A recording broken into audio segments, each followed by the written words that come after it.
Hello friends, once again welcome you all in this wonderful session of biology from Vidya Aradhana Academy. So today we are dealing with a NEET PYQ series on a photosynthesis topic. Basically या टॉपिकमध्ये 2016 ते 2020 पर्यंतचे जेवढेही नीटमध्ये आलेले questions आहेत ते बिलकुल सगळेच question आपण अगदी व्यवस्थित फॉर्मॅटमध्ये समजून घेणार आहेत. बघा क्वेश्चन नंबर 1 काय क्वेश्चन आहे, oxygenation activity of Rubisco enzyme in a photorespiration leads to formation of रुबिस्कोची ज्यावेळी ॲक्टिव्हिटी एखाद्या पर्टिक्युलर सबस्ट्रेटवरती झाली असेल ड्युरिंग फोटोरेस्पिरेशन त्यावेळी कुठला कंपाऊंड तयार झाला असेल. तर बघा आपल्याला सगळ्यांना माहीत आहे की ऑलरेडी एक्झिस्टिंग जो कंपाऊंड होता तो 5 कार्बन कंपाऊंड होता, बरोबर. आणि हा 5 कार्बन कंपाऊंड रुबिस्कोच्या प्रेझेन्समध्ये 2 प्रकारच्या ॲक्टिव्हिटी दाखवतो. एक तर कार्बॉक्सिलेशन करून 6 कार्बन कंपाऊंड तयार करील, किंवा हा जर रुबिस्को आता ऑक्सिजनेशनची ॲक्टिव्हिटी परफॉर्म करणार असेल तर 5 कार्बन कंपाऊंड जो ऑलरेडी एक्झिस्टिंग आहे तो काय झालेला असेल, ब्रेक झाला असेल. मग हा जो ब्रेक होतो तो कशामध्ये ब्रेक होतो, एक 3 कार्बन कंपाऊंड त्याचं नावही काय आहे, फॉस्फोग्लिसरिक ॲसिड आहे, आणि एक दुसरा कंपाऊंड तयार होतो जो की 2 कार्बन कंपाऊंड. म्हणजे ऑक्सिजनेशनच्या दरम्यान 5 कार्बन कंपाऊंड हा स्प्लिट होतो हे आपल्याला सगळ्यांना माहीत आहे. म्हणजे अल्टिमेटली प्रोडक्ट जे आहे ते प्रोडक्ट काय आहे, एक 3 कार्बन कंपाऊंड आणि एक 2 कार्बन कंपाऊंड. मग आता आपल्याला ऑप्शन्स काय आहेत बघा. पहिला ऑप्शन काय, 2 मॉलिक्युल्स ऑफ 3 कार्बन कंपाऊंड. हे तर कसंच असणार नाही, हे कम्प्लिटली काय असेल, रॉंग असेल. 1 मॉलिक्युल ऑफ 3 कार्बन कंपाऊंड बरोबर आहे, 1 मॉलिक्युल ऑफ 3 कार्बन कंपाऊंड आहे. पण यांनी जर plus 1 molecule of 2 carbon compound दिला असता तर आणखी मोर करेक्ट झालं असतं. मग सेकंड ऑप्शनला थोडंसं होल्डवरती ठेवून आपण तिसऱ्या ऑप्शनकडे आलो आहे. 1 मॉलिक्युल ऑफ 6 कार्बन कंपाऊंड हे तर बिलकुल नाही. पुढे काय म्हटलंय, 1 मॉलिक्युल ऑफ 4 कार्बन कंपाऊंड तर इथं तयार होणारच नाही, म्हणजे हा सुद्धा ऑप्शन बिलकुल नाही. म्हणजे मोर करेक्ट जे ऑप्शन आहे ते 1 मॉलिक्युल ऑफ 3 कार्बन कंपाऊंड. आता बरेच जण म्हणतील sir 1 molecule of 3 carbon compound plus 1 molecule of 2 carbon compound दिला असतं तर आपणाला सहज लक्षात आलं असतं, सहज ओळखता आलं असतं. पण बेसिकली इथंच तर थोडंसं कन्फ्यूज करण्याचा प्रयत्न 2020च्या या नीटमध्ये प्रयत्न केलेला आहे. सरळ आन्सर आहे 1 molecule of 3 carbon compound. More correct लक्षात येण्यासाठी त्यांनी plus 1 molecule of 2 carbon compound दिलं असतं तर आणखी पटकन लक्षात आलं असतं. सगळ्यांना क्लिअर. नेक्स्ट क्वेश्चनकडे चालू. काय आहे बघा question, in a light reaction plastoquinone facilitate the transfer of electron from. बघा ना तुम्हाला झेड स्कीम माहीत आहे. झेड स्कीम मध्ये इथं आपण कोण सांगतो, फोटो सिस्टम सेकंड सांगतो, बरोबर. आणि इथं कोण सांगतो, फोटो सिस्टम फर्स्ट सांगतो. आणि त्याच्यानंतर इथं आपण NAD चं कन्व्हर्जन NADPH2 मध्ये करतो, बरोबर. NADPH2. आणि इथं कुठंतरी आपण काय सांगतो, ADP चं कन्व्हर्जन ATP मध्ये झालेलं सांगतो. म्हणजे हे जी सायकल आहे याला आपण नॉन सायक्लिक फोटोफॉस्फोरायलेशन म्हणू शकतो किंवा झेड स्कीम म्हटलं तरी चालतंय. आता बेसिकली याच्यामध्ये लक्षात काय ठेवणं गरजेचं आहे बघा. ह्याने काय म्हटलं की प्लास्टोक्युनॉन फॅसिलिटेट ट्रान्सफर. तर फोटो सिस्टम सेकंड पासून सायटोक्रोम B6F इथं जो आहे, काय नाव आहे याचं, सायटोक्रोम B6F पर्यंत इलेक्ट्रॉन नेण्याचं काम जो करणारा मॉलिक्यूल आहे, इलेक्ट्रॉन नेण्याचं काम करणारा हा कोण असतो, या भागामध्ये प्लास्टोक्युनॉन असतो. म्हणून लक्षात घ्या, फार सोपा आन्सर आहे की लाईट रिॲक्शनमध्ये प्लास्टोक्युनॉन फॅसिलिटेट करत असताना कुठल्या प्रकारची प्रोसेस करतो, तर photosystem second to cytochrome B6F net movement of इलेक्ट्रॉनचं काम करतो. हे ऑप्शन येणार नाही, हे ऑप्शन बिलकुल नंतर पुढचं बघण्याची गरज नाही. कन्फर्म आन्सर मिळाल्यानंतर पुढचे ऑप्शन्स बघण्यात वेळ बिलकुल घालायचं नाही. सगळ्यांना क्लिअर? आता बघा एक फार सुंदर क्वेश्चन आहे नीट 2019ला आलेला. काय क्वेश्चन आहे बघा. One scientist cultured Cladophora in a suspension of Azotobacter and illuminated the culture by splitting light through prism. म्हणजे इथून आपण लाईटचा सोर्स दिलाय, लाईटचा सोर्स आहे बरोबर, आणि या पोझिशनला मी कुठं काय ठेवलेलं आहे, इथं एक प्रिझम ठेवला आहे बरोबर. पुढं काय म्हणलं की ही जी पर्टिक्युलर लाईट आहे आता काय झाली असेल, स्प्लिट झाली असेल. बरं, ही स्प्लिट झालेली लाईट आपण इथं दाखवतोय. समजा ही अशी स्प्लिट झाली असेल. मग या स्प्लिट झालेल्या पॅटर्नमध्ये कुठंतरी काय पॅटर्न आले असतील, VIBGYOR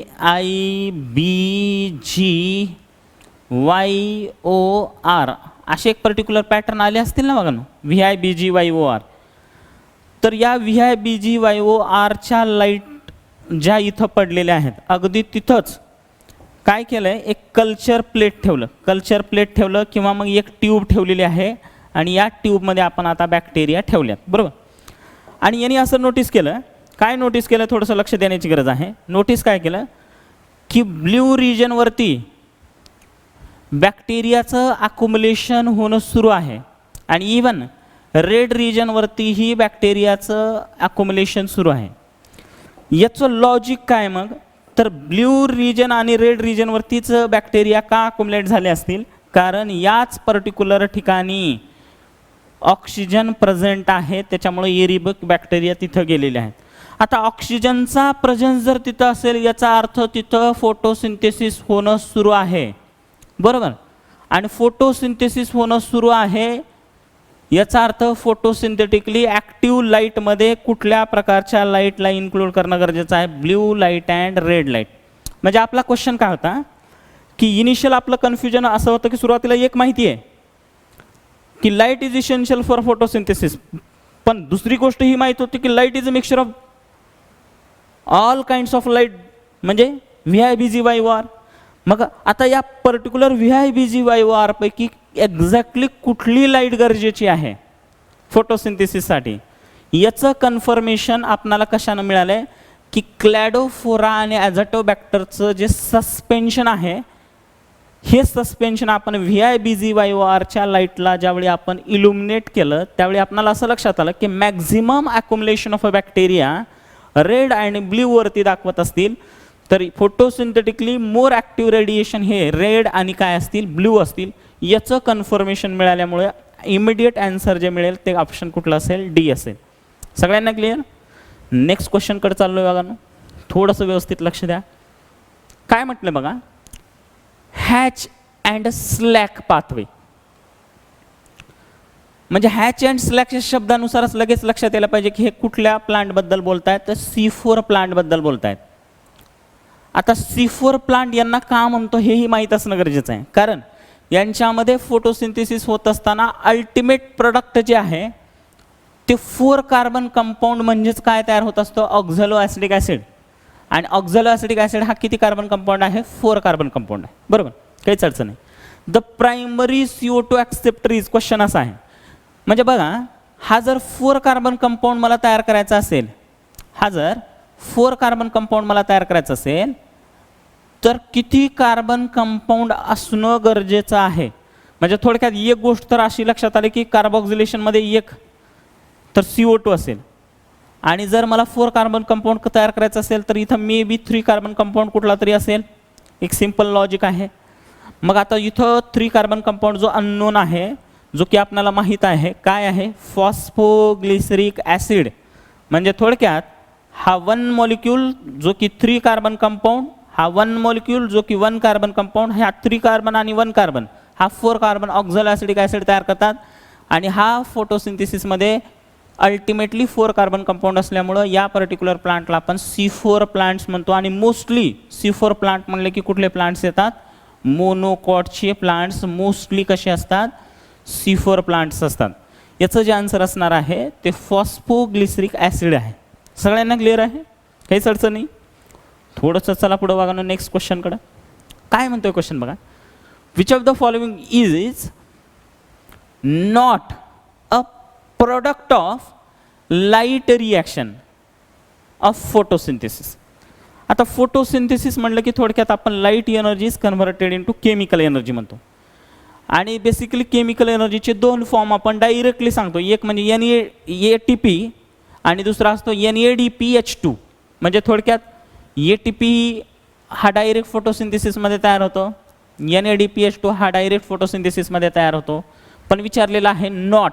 बरं, तर ऑक्सिजन सुद्धा डायरेक्ट फोटोसिंथेसिसमध्ये तयार होतो ना, कारण ऑक्सिजन इमिशन हुकची जी प्रोसेस आहे त्याच्यामध्ये आपण काय सांगतो की वॉटर जे आहे त्याचं काय होतं, स्प्लिटिंग होतं. आणि याचं जे स्प्लिटिंग ऑफ वॉटर आहे कशामध्ये स्प्लिट होतं, 4H+. 4H+, म्हणजे समजा जर मी 2 वॉटर तोडले असतील तर 4H+ प्लस O2 लिबरेट झालेलं असेल. ही अशीच पर्टिक्युलर रिॲक्शन असेल ना. आणि याच्यासोबतच +4 इलेक्ट्रॉन सुद्धा लिबरेट झालेले असतात. म्हणजे इथं तयार होणाऱ्या ऑक्सिजनचा जो रिसोर्स आहे सगळ्यात शेवटी कशावरती डिपेंड आहे, फोटो या पॅरामीटरवरती डिपेंड आहे, म्हणजे लाईटवरती डिपेंड आहे. म्हणजे ऑक्सिजन सुद्धा फोटोसिंथेसिसचा पार्ट आहे. NADPH असेल किंवा इथं NADPH2 लिहिलं तरी चालतंय, बरं हे लक्षात घ्या. पण NADH2 हे मात्र कधीच ऑप्शन येऊ शकणार नाही, कारण हा फोटोसिंथेसिसमध्ये नाही तर हा रेस्पायरेशनमध्ये जनरेट होणारा मॉलिक्यूल आहे. म्हणजे याचा लाईटशी डायरेक्ट कुठलाही संबंध नसल्यामुळं नॉट प्रॉडक्ट म्हणलं की आन्सर 100% कुठलं असेल, बी असेल, that is NADH. Okay, next question. काय क्वेश्चन आहे लक्ष द्या. Oxygen is not produced during photosynthesis by. कुठल्या प्रोसेसमध्ये ऑक्सिजन तयार होत नाही. आता आपणाला सगळ्यांना माहित आहे की फोटोसिंथेसिस होत असताना जनरली काय होतं की CO2 प्लस H2O हेच कन्वर्ट होत असतात कशामध्ये, C6H12O6 मध्ये.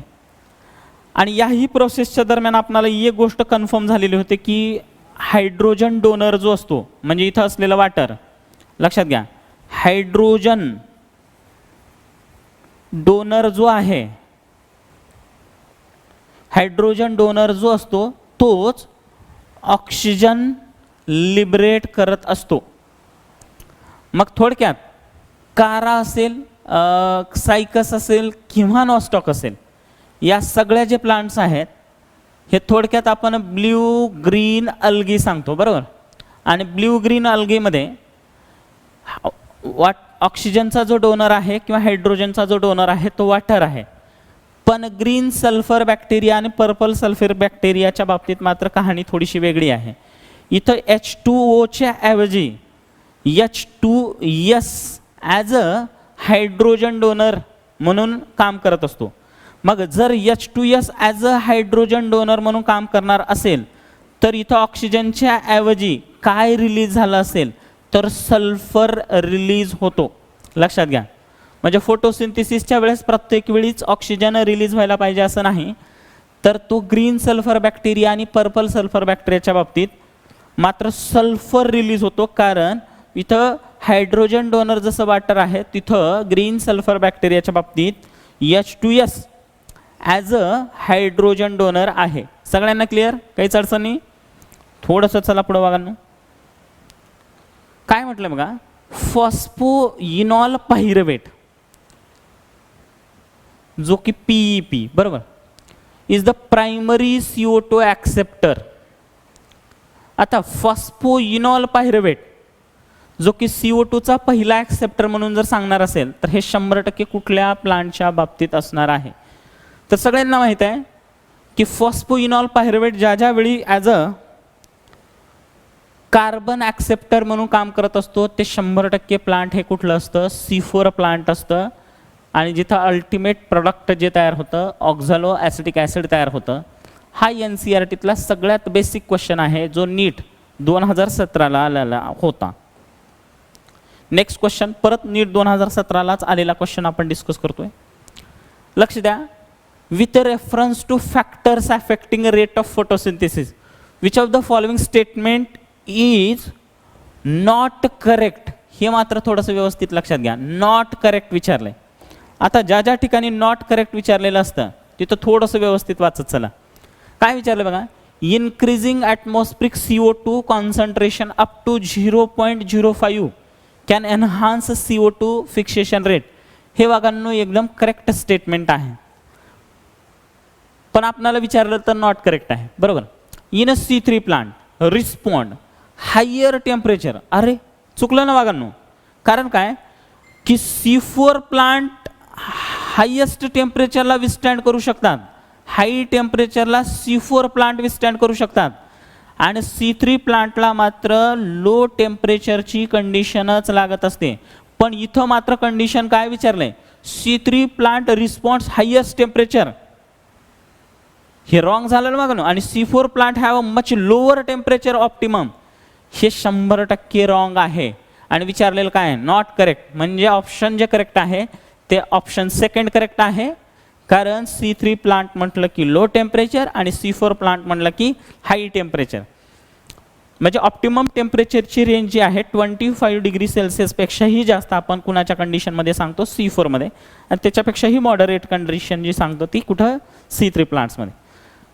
सगळ्यांना क्लिअर. नेक्स्ट क्वेश्चन काय म्हटलं बघा, a plant in your garden avoids photo respiratory loss. आता बघा ना, 2-3 गोष्टी तुम्ही कायम लक्षात ठेवा. मेजॉरिटी ऑफ क्वेश्चन जे येत आहेत ते एक तर CO2चा ॲक्सेप्टर C3 प्लांटमध्ये आणि C4 प्लांटमध्ये कोण आहे, किंवा अल्टिमेटली कॅरेक्टर्स सांगून हे बेसिकली कॅरेक्टर C3 प्लांटचं आहे की C4 प्लांटचं आहे, असेच एक टिपिकल क्वेश्चन्स आहे. त्यापैकी अवॉइड्स फोटो रेस्पिरेशन या शब्दानुसारच पुढचं कहाणी आपल्याला लक्षात यायला पाहिजे.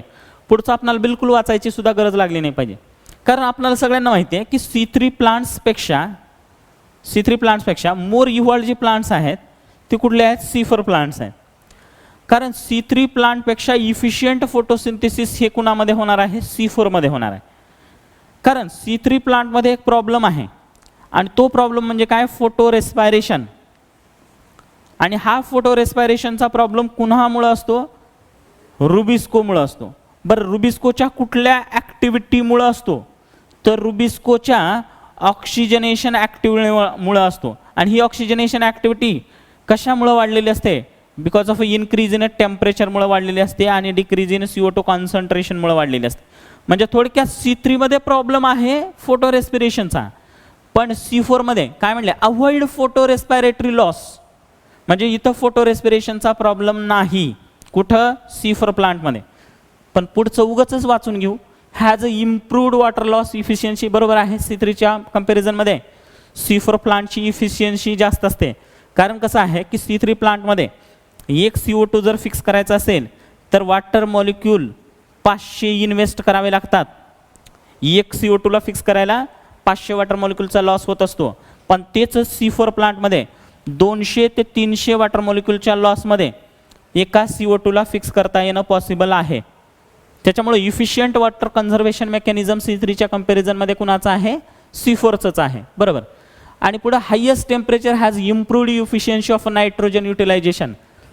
आता C3च्या कंपॅरिझनमध्ये C4 प्लांटमध्ये इफिशियंट नायट्रोजन युटिलायझेशन आहे. हा बियॉन्ड NCERTचा पॉईंट आहे, कारण NCERT दिलेलं नाही. In which of the following physiological group would we assign this plant. न विचार करता डायरेक्ट C4 प्लांट. सगळ्यांना क्लिअर. नेक्स्ट क्वेश्चन घेतोय आपण. बघा काय म्हणतोय question, in a chloroplast the highest number of protons found in. क्लोरोप्लास्टमध्ये हायेस्ट नंबर ऑफ प्रोटॉनची संख्या कुठं असते. आता बघा नो, 2 ठिकाणचं एक मेजर कन्फ्युजन असतं. आता समजा हा काय आहे, क्लोरोप्लास्ट आहे. बरोबर. क्लोरोप्लास्टमध्ये आपण हे काय सांगतोय, समजा स्टॅक्स ऑफ थायलॅकॉइड सांगतोय.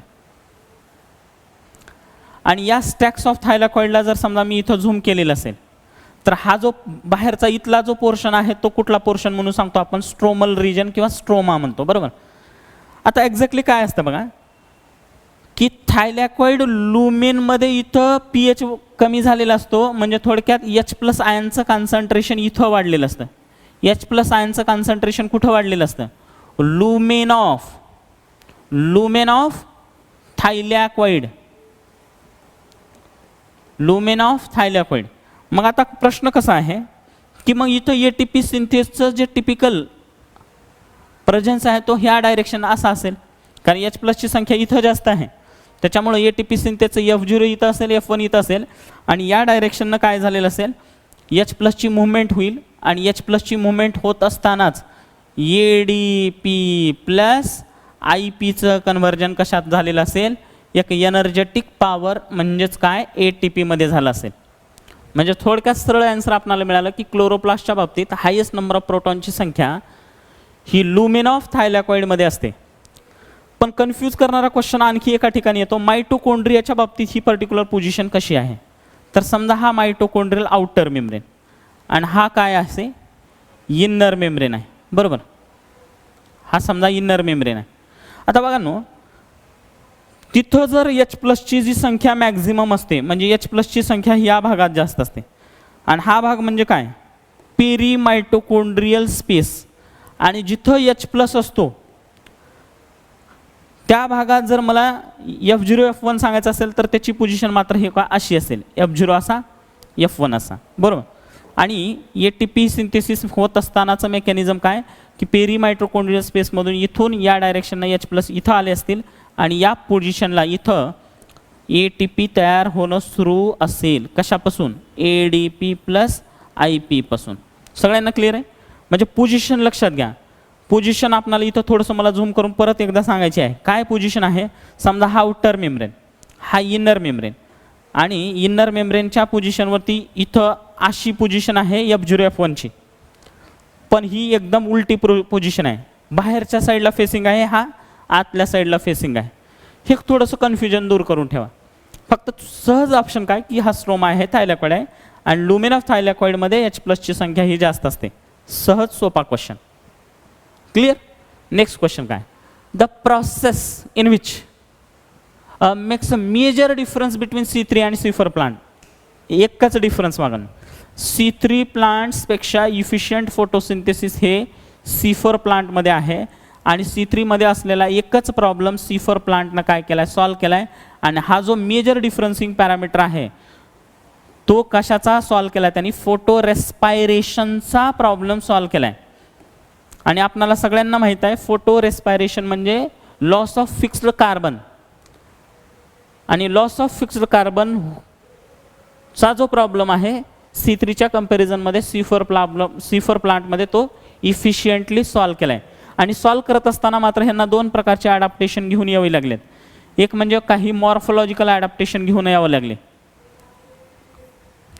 काही मॉर्फोलॉजिकल ॲडॅप्टेशन घेऊन यावं लागले. त्याच्यामध्ये एक्सेस डिपोजिशन ऑफ क्युटिकल करावा लागला, आयसोबायलॅटरल कंडिशन ऑफ लीफ आणावी लागली, आणि इव्हन काही ॲनाटॉमिकल ॲडॅप्टेशनसुद्धा करावे लागले. ॲनाटॉमिकल ॲडॅप्टेशनमध्ये आपण कुठली ॲनाटॉमिकल ॲडॅप्टेशन सांगू, क्रान्स ॲनाटॉमी आपल्याला घेऊन यावी लागली, नेकलेस टार्किस, circular arrangement of bundle sheath cells, आणि इव्हन काही फिजिओलॉजिकल ॲडॅप्टेशनसुद्धा करावी लागली.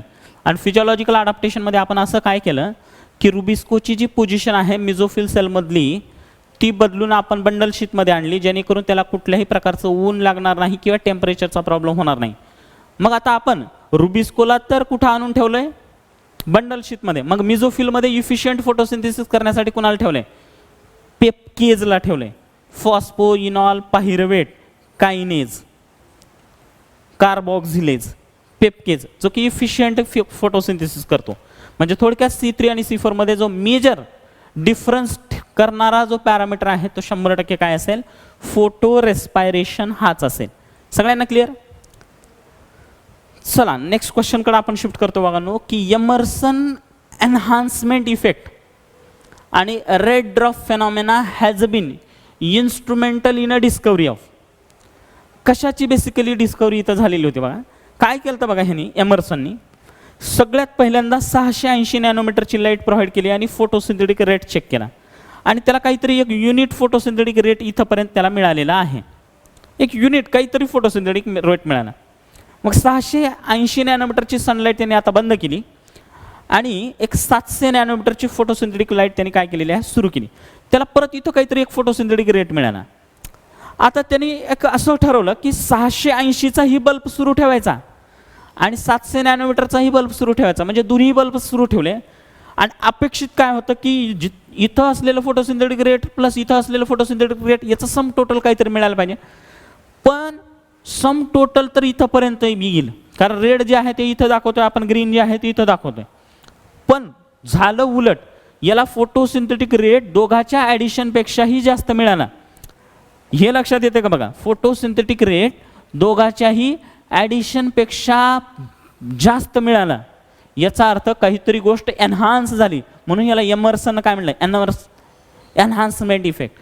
म्हणजे थोडक्यात एक गोष्ट तिथं काय क्लिअर व्हायली, समजा मी एक पर्टिक्युलर लाईट जर 680चा लावणार असेल तर काहीतरी फोटोसिंथेटिक यील्ड यायले, आणि 700चा लावणार असेल तर त्याचं एक पर्टिक्युलर यील्ड यायले, आणि दोन्ही लाईट लावल्यानंतर दोघांच्या ॲडिशन एवढंच फोटोसिंथेटिक रेट यायला पाहिजे, पण ॲडिशनपेक्षाही जास्त फोटोसिंथेटिक रेट यायलंय. याचा अर्थ दोघं ज्यावेळी एकत्र असतात त्यावेळी फोटोसिंथेटिक रेटची इफिशियन्सी ही कशी आहे, प्रचंड जास्त आहे. म्हणजे थोडक्यात या डिस्कवरीनुसार आपल्याला दोन गोष्टी कळाल्या की दोन फोटो सिस्टम आहेत पहिली गोष्ट, आणि दोन्ही फोटो सिस्टम एकमेकाच्या कोलॅबरेशनमध्ये, सायमल्टेनियसमध्ये, कंटिन्युअस मॅटरमध्ये, वर्किंगमध्ये आहेत. आणि हे आपल्याला कन्फर्म झेड स्कीमनुसारच होणार आहे, कारण इथं फोटो सिस्टम सेकंड आहे, इथं फोटो सिस्टम फर्स्ट आहे, आणि दोघंही एकमेकाला झेड स्कीम थ्रू इंटरकनेक्टेड असतात. म्हणून आन्सर काय, photophosphorylation non cyclic option नाही. Two photosystems operating simultaneously, answer जे असणार आहे ते ऑप्शन काय असेल, सेकंड असेल. सगळ्यांना क्लिअर? बघांनो इथं आपण थांबतोय. आपले पर्टिक्युलर क्वेश्चन्स जेवढे 2016 ते 2020च्या दरम्यान आलेले होते ते सगळे क्वेश्चन डिस्कस केले.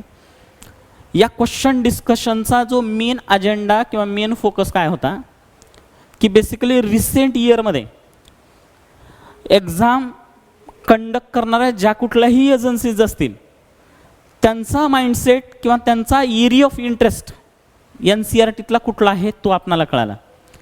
आणि कन्क्लुडिव्ह मोडपर्यंत येत असताना मला हे लक्षात आलं की मेजॉरिटी ऑफ क्वेश्चन जे आहेत C3 प्लांट, C4 प्लांट, त्याचा CO2 ॲक्सेप्टर, C3 प्लांट्स असेल, C4 प्लांट्स असेल, त्याच्यामध्ये असलेलं टिपिकल व्हेरिएशन, त्याच्याच असणारे टिपिकल मॉडिफिकेशन्स आणि फॅक्टर्स अफेक्टिंग फोटोसिंथेसिस आणि काही एक्सपेरिमेंटल प्रूफवरती डायरेक्ट NCERT बेस्ड क्वेश्चन आहेत.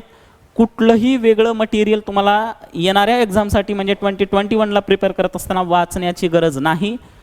NCERTला स्टिकअप राहा, अगदी तुम्हाला कुठलाही क्वेश्चनमध्ये प्रॉब्लेम येणार नाही. सगळ्यांना क्लिअर आहे? तर बघा ना, आपण इथं थांबतोय. व्हिडिओ आवडला असेल तर लाईक करा, शेअर करा आणि सबस्क्राईब करा. थँक्यू.